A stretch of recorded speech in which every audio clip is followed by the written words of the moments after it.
घर की चिंता, घर की याद रहेगी तो भगवान की याद नहीं आएगी। जब घर की याद मिटेगी तब भगवान की याद बढ़ेगी। आपको घर परिवार की याद ही आती रहती है। इसलिए कहते हैं कि एक समय बाद घर परिवार को याद करना छोड़ दो। बेटा छोटा है, बेटी छोटी है, तो याद करो बच्चों को, उन्हें पढ़ाओ लिखाओ काबिल बनाओ।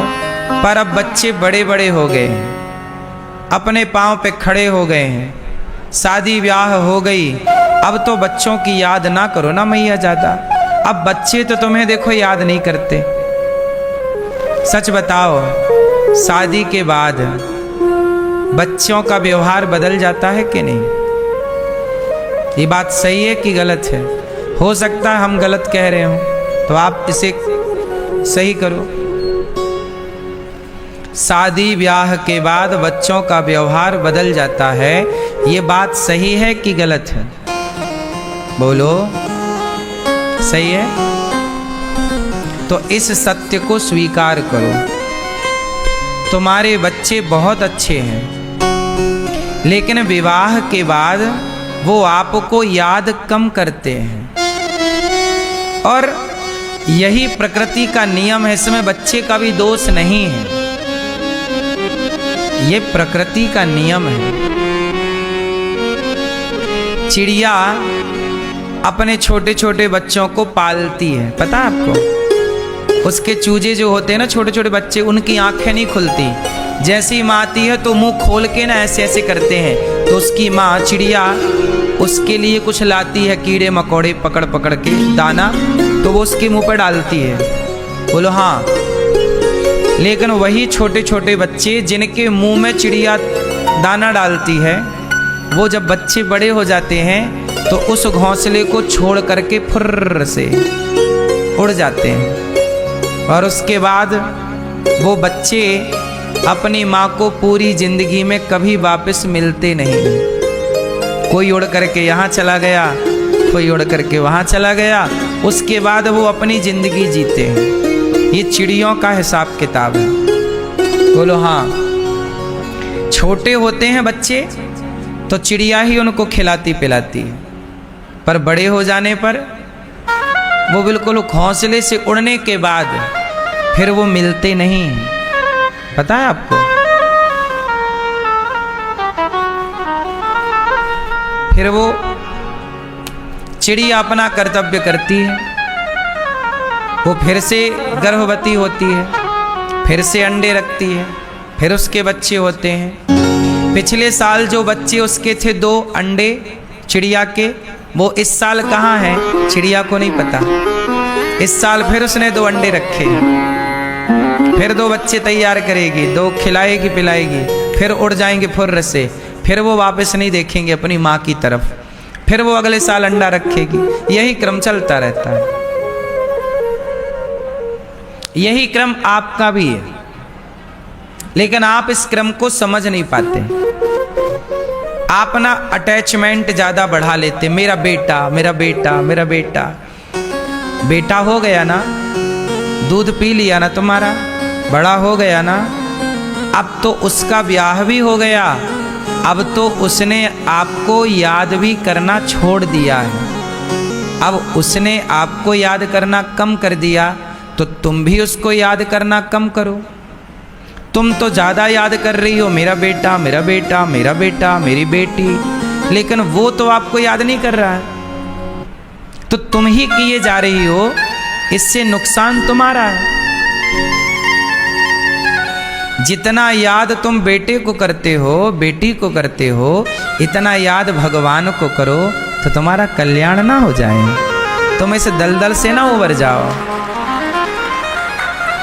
लेकिन फिजूल में तुम्हें इतनी सी बात समझ में नहीं आती पूरी जिंदगी। बेटों के पीछे लातें खा खा के भी तुम वहीं पड़ी रहती हो दलदल में। बूढ़े बूढ़े लोग, मेरा बेटा महाराज जी सुनता नहीं है। अब बूढ़े हो गए तुम, अब बेटे से उम्मीद लगाए बैठे हो, यही तो तुम्हारी अज्ञानता है। हम आपसे सवाल करते हैं, बेटों से इतनी उम्मीदें करना भी तो गलत है ना। बच्चे ही गलत हैं, मैं ऐसा नहीं कहता, माँ बाप भी गलत हैं जो बच्चों से ज़रूरत से ज़्यादा उम्मीदें करके बैठ जाते हैं, अपेक्षाएं करते हैं कि मेरा बेटा है तो ये करेगा ये करेगा। ये उम्मीदें करना भी गलत है ना मेरी माँ, बताओ सही है? ज़रूरत से ज़्यादा उम्मीदें क्यों क्यों उम्मीदें? आप उम्मीद करती हो बहुत बड़ी बड़ी और वो उम्मीदें पूरी होती नहीं तो आप दुखी हो जाती हो। उम्मीदें भी आपने बनाई, पूरी ना होने पर आंसू भी आपने बहाए, तो ये आंसू ईश्वर की तरफ से तो नहीं मिले ना, ये दुख ईश्वर की तरफ से तो नहीं मिला ना, ये तो आपकी उम्मीदों की वजह से आपको मिला है। इसलिए कहता हूँ किसी के भरोसे क्यों रहना, किसी व्यक्ति की उम्मीद क्यों करना, भगवान की उम्मीद करो, हमारे साथ भगवान है। हमें केवल ये चिंता करनी है कि हमने आज भगवान का नाम लिया कि नहीं, आज हमने भगवान को याद किया कि नहीं। जब हम भगवान के भरोसे रहेंगे। अच्छा ये बताओ, जब आप लोग अपनी माँ के पेट में थे तब आप लोग किसके भरोसे थे? बोलो जोर से। 9 महीने तक किसके भरोसे थे? कोई पेट भरने जाता था तुम्हारा, पर भरा कि नहीं?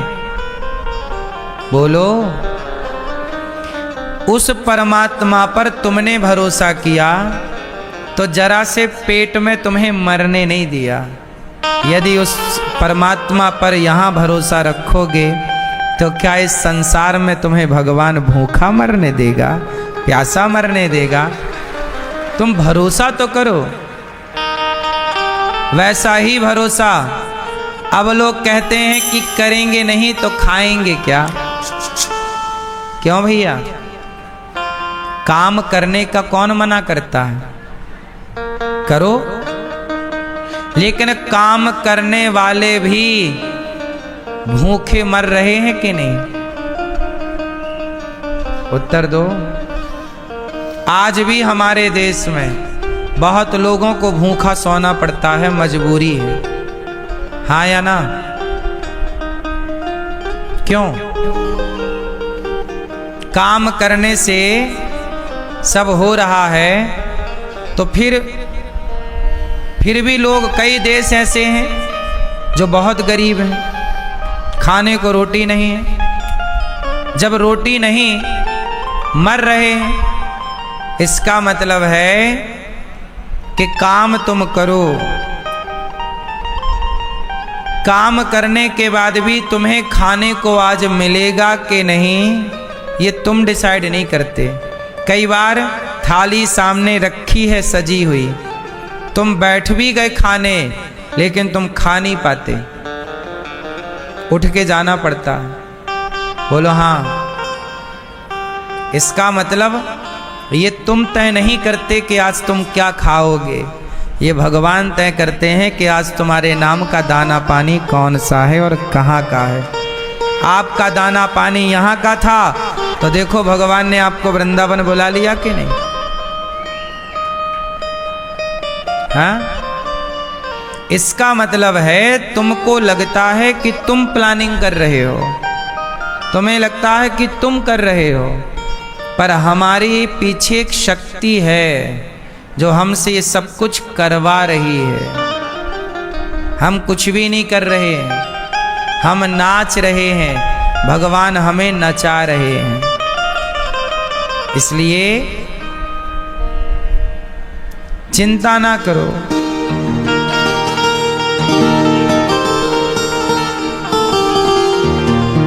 हमारे साथ श्री रघुनाथ।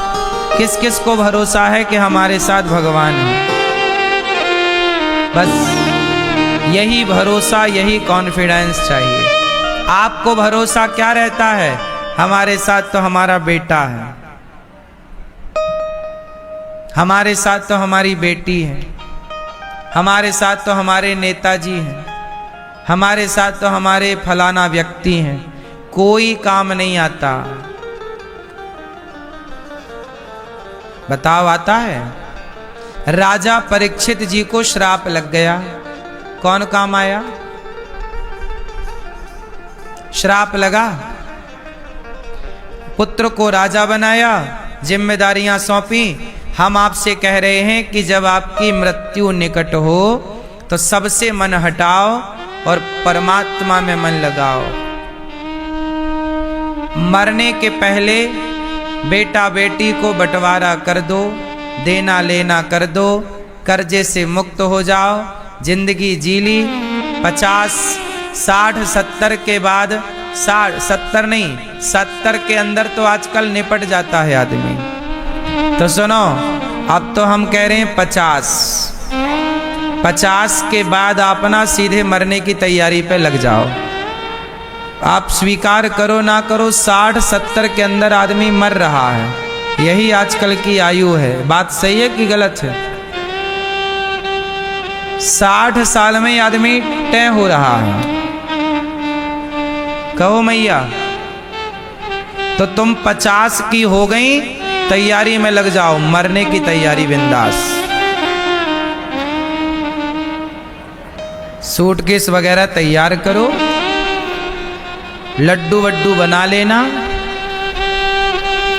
रास्ते के लिए, भर लो अपने सामान